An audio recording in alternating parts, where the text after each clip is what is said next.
Alright guys, Bill here, back with more NieR Replicant. I did want to finish the game tonight. It's looking very unlikely at this point, if I'm being honest, but whatever. It's already 1:15 in the morning.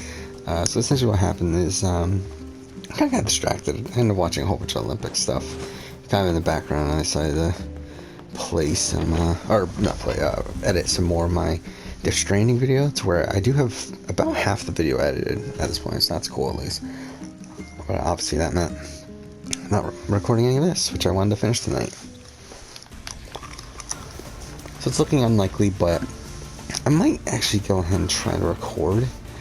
We'll see how long I can stay up for tonight.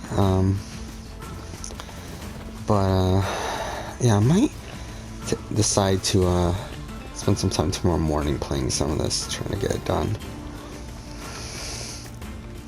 I just realized I could have fast traveled. I'm a fucking idiot. At this point, we might as well just fucking go.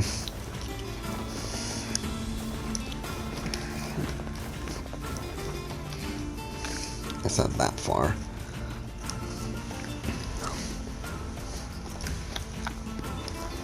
Yeah, I'm gonna listen to the podcast because I'm kind of bored of NieR at this point. I think was a celebrity really casting. But I guess we have was some. Like this is like their.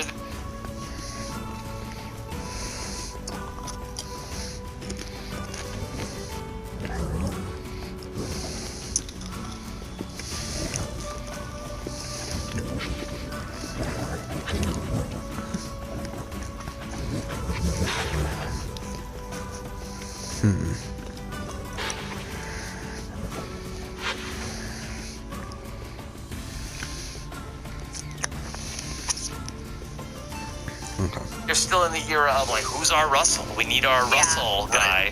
Yeah. But he's Russell. But he's like he's Russell, but he's like a family guy. Yeah. You know what I mean? Like with well, Maybe. I mean Russell has a family too. But anyway. When I said that there was no nobody who openly wanted to be the villain, is Joe Mena the closest we get to a person who plays after this who wants to be the villain? Joe Mena, I have not gone back to watch Edge of Extinction yet. That's was Heroes. That's Triple H. Did Mordog want to be a villain? I don't know. I want to bring up Mordog. Yeah. No, but Joe Mena was Triple H. Joe Mena, I think, the Tony clones. He gets close. Yeah. The Tony clones. Yeah, the Tony clones. Can I also give a potentially hot take in the finale? Like, all right, let's take a look at what we're doing next season. We're really excited about this. And Millennials versus Gen X came up, and I think that maybe, I fully expect Millennials versus Gen X to be in the top 10 of this rewatch. I don't know. It wasn't. I think that maybe, like, we might be a little bit more cringing on some of the things when they're showing us in the trailer, and it's like, Millennials be like, "Where's my participation trophy?" It is. I don't think that all those millennial jokes really have aged super great in the last 5 years. It's not like they're offensive. It's just like they're it's super hacky. Yeah, I mean, listen, in the season itself, there's going to be a mess. Spoiler alert for those who might watch it for the first time. Someone's going to talk about milk getting delivered by drone, which is just not a thing. It's just like a lot of I think all millennials are people that they just are on their phone all day. I don't like that. The whole thing is just going to be okay boomer energy. So, but for all of them, not just the Gen Xers, you're going to be okay boomering the millennials as well. Millennials don't even know what hard work is. We aren't the interesting, edgy, cool kids anymore anyway. So the whole thing is just going to be big okay boomer energy. I will say, that season was 4 years ago. So the idea that in those 4 years, no one even talks about Gen X, it's like Gen Z and the boomers are more of a conversation. It's wild how language has evolved, that's where we've gotten. That being said, please, Survivor, no boomers versus Gen Z or don't sequel this. There are other themes. I don't even think that older people understand that I want to live my life the way that I want to live it and do what I want to do. Okay, I didn't even think of it that way. Okay. All right, we will continue our Survivor feedback discussion. We have well over 100 questions. We will dive into them over the weekend on our patron feedback show. Go to robswebsite.com/patron to listen in on that conversation and much more coming up this weekend. You want to talk about the survey? Yeah. Okay. All right. Survey time. Every week we poll the audience. The tabulator, Kurt Clark.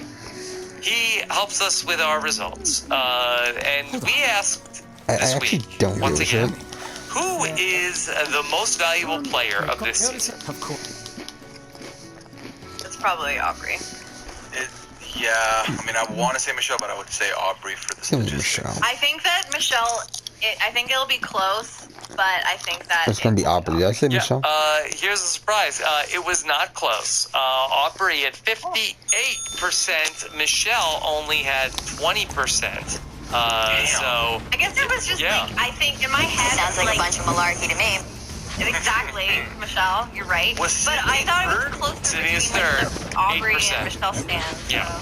Yeah, it should be. But All right. I feel like if you rewatched it fresh, it might be closer. But if you're just like doing the show because you've watched the game before, I think it's only that didn't change. Also, Aubrey and Michelle Stans, find you a girl who can do both. I stand both of those queens.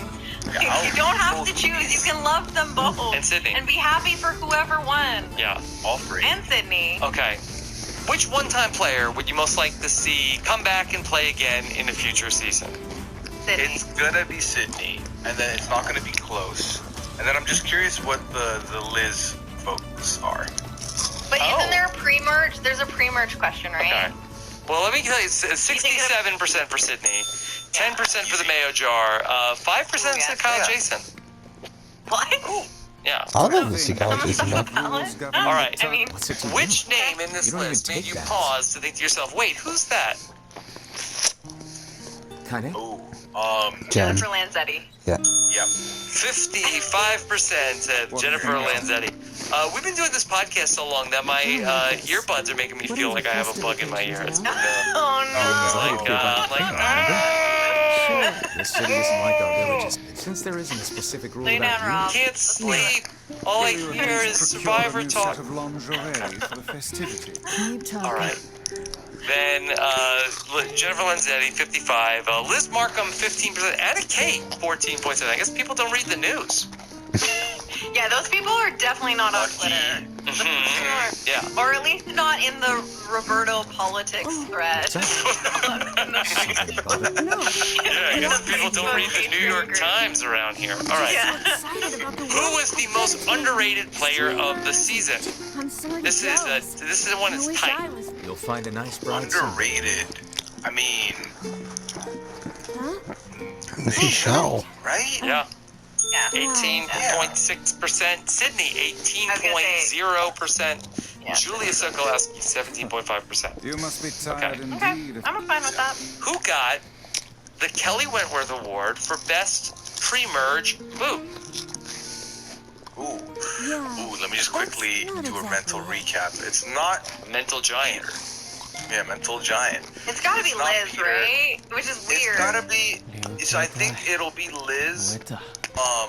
I think. Or maybe Alicia, like Alicia Stan's Rise. Like, I don't know. I feel like there was like a subset of Alicia There were a Stan. lot of Alicia stands during the season. Yeah, I feel like that's Yes. a possibility. I think it's Liz. I'm gonna go with Liz. I think that people think that they did not see Liz's full potential in her showing. Return. And so, but also it could be Anna Caters that don't follow her other pursuits. I don't know. No, I don't know. Yeah. I think her fans do follow her other pursuits. True. Yeah. So, other fans. it's Alicia Holden. Yeah. 27%. Okay, all right. Darnell. Have you either of you seen Darnell in the last couple of years? No. No, why am I Super looking at him? swole. Oh, really? Ooh, Yeah. on it. He's like, What did you say earlier? he's like a pretty skinny, lanky guy on the season, but yeah. Darnell's I'll ready show to come you, back. Ron. Yeah. Yeah, now he's really like, it was like, Like, sort of like, does he belong on the Braun tribe? But now, oh my god. Yeah. And then Beast Mode Cowboy, 16%. Out of the 40 seasons, how would you rank Michelle's game? 1 being the best winner of all time, and then 40 being the worst winner of all time. 40 being the worst, 1 being the best. What would the audience have said? Let's go with the cheeky 19. I want to go 21. 21, okay. 100% think it's just like near Higher or 30. than 21? It's not my personal You're feeling, trying to predict what the audience said. but I'm gonna go with 26. 26. Alright, Puya is closer. It's 22.9. How? That puts Michelle as the 14th best winner for the seasons that we've watched, which I think is pretty good. A little less than halfway down. Puts her squarely in between Tina and Vesepia. So, sort of, that's where the audience has come down as sort of the Way too high. under the radar female winner. Tina, Michelle, Vesepia. Just above Mike Holloway and Danny Boatwright and Amber Berg. Weddings are the best. All right? I'm okay with Flowers that. everywhere. All right. Everyone's happy. It's just great. Where I'm do you think the kinda season jealous. plays? Too low, too high, or just right? Oh, come on. I have a feeling it'll be because I've seen a bunch of both comments. I'm gonna go with the middle. I'm gonna go with the just right for the balance. I also think it's just right. I personally feel like it's a little low, but I'm gonna say just right is what the poll said. Okay. 42% of people said just right. There you go. I felt like people were like expecting it soon, so I feel like that makes sense. Okay. All right. We told you next week on Monday, I will be coming right back with another season to rewatch. How lucky are you two that you're not watching another season of Survivor in 4 days? So what's your plan for that? Like, how does that? Let me tell you the truth. That I watched this one in 1 day, basically. Yeah. No, I mean, even when I'm on my and I did this was like I had to text Jenny and Puya that like, hey, can I get 15 more minutes? I'm really cutting it close here with my rewatch. Well, I said to Sam asked me how I was doing last night, and I said, oh, he's like, how you feeling about tomorrow? I was like, well, I'm not finished watching, so I'm not prepared. And he's like, well, where are you at? I was like, oh, I just have to watch the finale and the reunion. He's like, oh, you're well ahead of the other two. Yeah. So even but in my best days, I basically start on Sunday to get ready for Wednesday. So I just have to, if I'm going to keep a normal schedule, I just need to start the next season tomorrow. Yeah. Yana asked me last I gotta watch at least through John Rocker tomorrow. That's a good marker. Yeah. That's a good On low-key, I think that San Juan is rated too low, and I would have loved to do this. I would love to be your companion on this, Rob, but there's no world where I can do this again. And so you are a better man than me. Yeah. You what do you do the challenges at? Like 1 point? Depends if it's reward or immunity, or it's like a notable challenge. If I know if something important is gonna happen or not. Yeah. So we'll mix it up. But anyway, I'll get back into that. Enough about my process. I still have to. Got it. Yeah, we go. We'll be fine. We wouldn't have taken this on if we didn't think we could do it. Okay. Yeah. I know people always want to get to my rewatchability rankings. Oh yeah, I put Palau at #1 last week. I think I have Guatemala at #2. I must have really loved Guatemala when I watched it.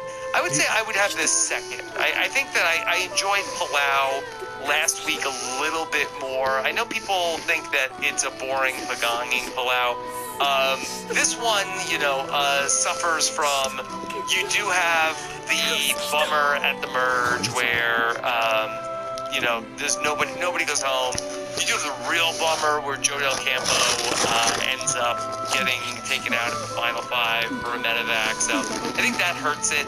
So overall, on a rewatch, I think there's a lot here in Survivor Go Wrong, but I'll have it at second after Survivor Pull Out. Yeah, I think that's a testament to a season that had 3 medevacs. Yeah. And a pretty quiet finale getting second is a big endorsement on how good it was. Because I think that what we did get, like the moments that weren't medevacs and non-votes and all of that stuff, like were pretty entertaining. Like I don't know, there was still lots to chew on. Like 3 seasons. It was 3 seasons, certainly. Yeah. To get into. Not much purple activity. Everyone, had some visibility. Everyone had some kind of story arc, narrative. So it ended up being very good for character development as well, which I feel like some seasons you lose people in the mix. I was saying, I thought the narration of the season was like really good. Like I felt like it was a complete, I don't know, maybe the rewatch really, brought that forward for me. But I really didn't. Yeah, I just felt like it was a story. It was. Yes. Yeah. Okay. Anything else I recall wrong? Your 5-word summary. Oh, you're still not going forward. What could go wrong? Nothing. Watch. The king's grief is strong. I doubt he will Oh, stand down at this point. Yeah. Yes, but we let him. Of course not. Then we must. Yeah, I don't know. My takeaway is just that the rewatch made me respect this. I liked the season going in, and I think that it does really well on a rewatch. Like, even if you were already kind of high on it, I think it rewatches well. I think that you're less disappointed by things when you know going in what are going to happen. Like, you know when the medevacs are, you know certain things, and I think you pick up on a lot of the, little, confessional gems that you wouldn't maybe have noticed the first time around. Like, there's lots of little clues here and there. And Liz Markham puts a spell on Joe. Little clues all through. Yeah, there are some really fun foreshadowing moments in the season. Okay. So if you didn't rewatch it in preparation for this podcast, put it on your list to rewatch at some point in the future, because I think that your opinion on it will go up. Maybe not. All right. Live your life. Not a ringing endorsement there, Jenny. I think, I'm just tempering. I don't know. I don't want to tell people how to live Jenny, their life, but people I just think listen to a 4-hour and 40-minute recap of the season. They like it. They don't. Some of them will hate listening to this. I guarantee. Nothing. No. Nobody hates the season that much. Nothing can go wrong if you watch it again. It can only go better. Okay. Yes. Okay. Jenny, what do you come up these days? What am I up to these days? My job itself is very busy, so I'm not doing a lot of really fun, what, that sounds good? Yeah. My job being busy? Yeah. I don't know. I mean, things are really slowing down at my job. I might get laid off. That sounds worse. I guess that. I don't know. I need a vacation, Rob. And I'm taking one, so it's not a big deal. But I did do a podcast last night, myself and Phil T. Yes. We were on the post-show recaps theater with the great Josh Wigler and Emily Fox talking about the movie 13 Going on 30, which we sort of talked about the movie. It was really fun. So that is exclusive Patreon content. So if you're not a patron of PSR, get on that so you can listen to that. It was a really fun time. It was the greatest double date. Do you really like that movie? Next to Pooey and Liana. It was my second favorite double date. Right. That was fun. And then aside from that, occasional Twitch streams when I can fit them in, and that's pretty much it. And Big Brother's coming up. There's also other shows coming up that I might be down to cover, the Too Hot to Handle. All the island shows are coming back. Yeah. Watching those. The hot dummies on islands that Kristen McInnes likes to cover. So I'll be all of that. Big Brother 23, whatever that's gonna be. So yeah, just living my life. Living your best life. I've been looking forward to this podcast for a while, and so I feel like, yeah, I don't know. I don't know what to do now. I feel like, I don't know. I feel like a sense of, I feel like a sense of accomplishment, but also like, now what, you know? Well, here's what you could, if you wanted to do something, you could be Rob's like watch buddy and watch San Juan del Sur for the next 4 days. And text with Rob about it. Okay. The empathy watch. Okay. I guess. That'd be great. Do you want that, Rob? Sure. Let's move. Okay. I feel like I have somebody like it's like if I was in like a Peloton class and I had like a friend that was also doing it, I'd be like, oh wow, So I have to watch that one really kicked my ass today. I have to watch it I'm assuming that's what people say. time as you though. Like it's like we would have to text each other and be like, and play, because otherwise then like we're not at the Synchronized. same part. Yeah. It's like live watching the show together. Yeah. Okay, the group chat. We'll get it going. All right. Maybe I'll just. Maybe you don't have to watch it. I'll just text you as I'm watching my thoughts. That might be. Look at 100% they're just speaking Japanese now. Yeah. All right, we'll get the. They're just like Kaiser. Yeah, we'll get the germ group text going, and then I'll just say things that's like, is this funny? Should I use this? Yeah. Yeah, I'm happy to you know Test out build any material. of Guinea pig it up. Let's go. Yeah. All right. Then, Kuya, we got to talk about 90 Day Fiancé Happily Ever After, and I had so much fun. Here we are. Yeah, here we are back again. What else is going on? Let's see. So I did a podcast yesterday. I did the latest episode of NGOG, New Girl Old Guy, with Ali and Akiva. It was a delight as always. Yeah. That was a good time. I know you also did something. I'm sure you'll talk about it when it's your turn. I'm doing a edition of the Wiggle Bloom podcast with Mike and Josh this week. Yes. Where we're going to be tier listing, and we're tier listing living in different fictional universes. Like, to give you an example, like the Pokemon universe, Power Ranger universe, the Harry Potter universe, that kind of terrain. So that's the fun exercise I'm going to be doing tomorrow. So that'll be fun. We're going to be doing that. And of course, we're in the month of June, and I have taken upon myself to celebrate the month of June by streaming every day. Started with a subathon on June 1st, and I'm going to stream this live as well. And to the moment, it's on Twitch.tv/Kuya, and then for social media, you can find me on anything else at Kuya. What are you calling the June streaming? June Boom? I don't have a name for it. I have. You're getting branding halfway through the month. Yeah. I mean, I'll take it if it hits. I'll take it for sure. Yeah. We're calling it. Okay. I don't. Yeah. We're just calling it a stream anniversary celebration, basically. I didn't plug my social media. Yes. So at Jenny Autumn, Twitch.tv There you go. Jenny Autumn. All right. Let's talk about what's If you coming want up. that in your life. Of course. Why wouldn't you? Here's what's coming up on. Look, these people are clamoring for more. They're almost 5 hours into a recap podcast. Okay. Rob, they're hate watching or listening. I told you. No, then they're on like 4X. Yeah. Okay. Let's talk about what's coming up. We got a fun Wait Out Play Out list for you. Talk about Survivor's most iconic catchphrases. Scott Chernoff joined the aforementioned Mike Bloom and I for another outing of that Wait Out Play Out list coming up soon. Did we get any good catchphrases from this season? Sydney had a few.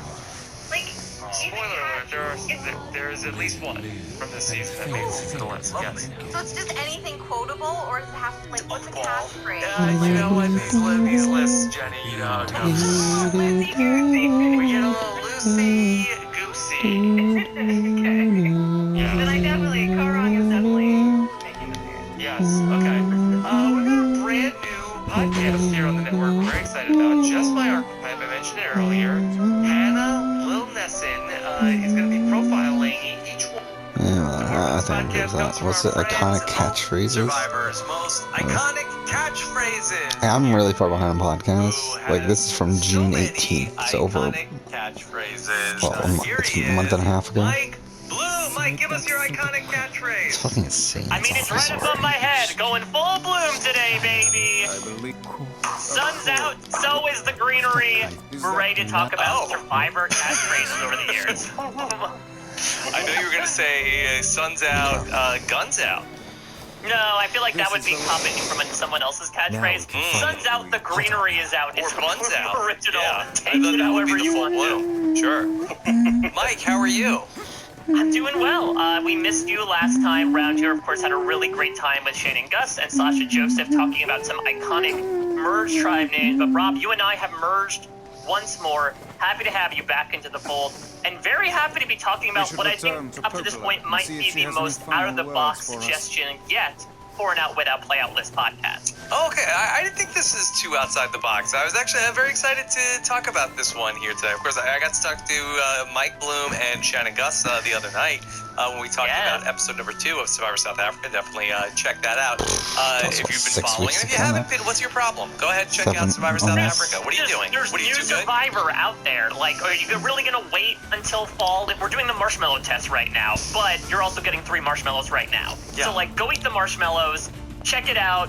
There are resources online. It's fantastic. It's been a lot of fun so far. And then when you do, come back and listen to Rob and Shannon and I like prattle on nonsense for 2+ hours. Patience is a virtue, but don't be a hero. Just go watch some Survivor right now and check out Survivor South Africa. But we are very excited to have another hero here with us here today, because that though he is an accomplished TV writer, Is this new?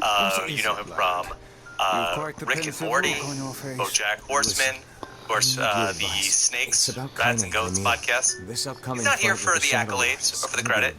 He's here just because he loves Survivor and came up with the idea for Survivor's most iconic catchphrases. Here's the great Scott Chernoff. That I do. I love Survivor. Thanks for having me, Rob. Yes. I'm really excited to be here. Scott, it's always such a treat that you always give such nice comments about these episodes, talking with T-Bird. Yeah, that we really appreciate it. Yeah. Well, I appreciate you. I mean, I gotta be honest, the last year and a half since this whole world change was really difficult. And it's been a tough year, and I have really gotten a lot out of Rob Has a Podcast. Oh, thank you so much, Scott. All those shows you mentioned, and I wait for them, I adore them, I love listening, I am obsessed with Survivor. And you've given me so much content to listen to. The least I can do is Be here. give you some random compliments on Twitter. Yes, well, Yeah, but I mean, exactly. I think I can speak on behalf of both Rob and myself and literally anyone who's part of this network that, like, random compliments mean much more than you think they do when you send them out. So maybe this is like a good piece of advice to everyone listening out there. Send out a random compliment to someone. It doesn't even need to be a podcaster, like someone you admire in your life. You never know how much you'll make their day by doing that. Pay it forward. Yeah. That's my catchphrase. So good. Last week on the RJP Rewind, I watched Run's House with Chappelle, and I think that maybe at the end of each day, Mike, I think I'm going to just draw myself a bath and send 5 nice tweets to people. I think that makes sense. Listen, WWRRD, what would Rev Run do? And I think in this case, Rev would indeed soak up in both gratitude and bubble bath. Okay. All right. Survivor's most iconic catchphrases. Scott, you are a lover of TV. It is your chosen profession. Do you have some favorite TV catchphrases that come to mind when we talk about catchphrases?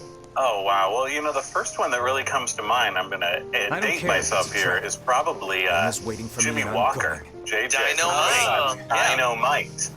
I mean, that was a huge one when I was a kid.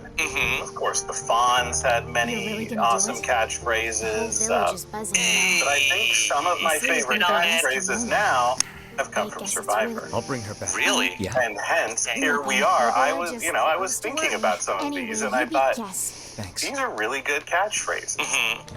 And here we are. Alright, so we'll end here. Scott, Next episode we'll finish off 15 Nightmares. It's, and then time we'll for head bed, towards the end game. Said at any hour of the day. It's time for bed. What they hear often from me is 2 minutes. That's probably my catchphrase. 2 minutes. 2 minutes till the fun is over. Yeah. My catchphrase, I think, is anybody even listening to me? Yeah. catchphrase just essentially subs in for like existential parental feelings. I gotta tell you, it is, it's been a tough year. Yeah. Alright, well, All right, well, see you on the next Scott, episode. happy to have you here to talk.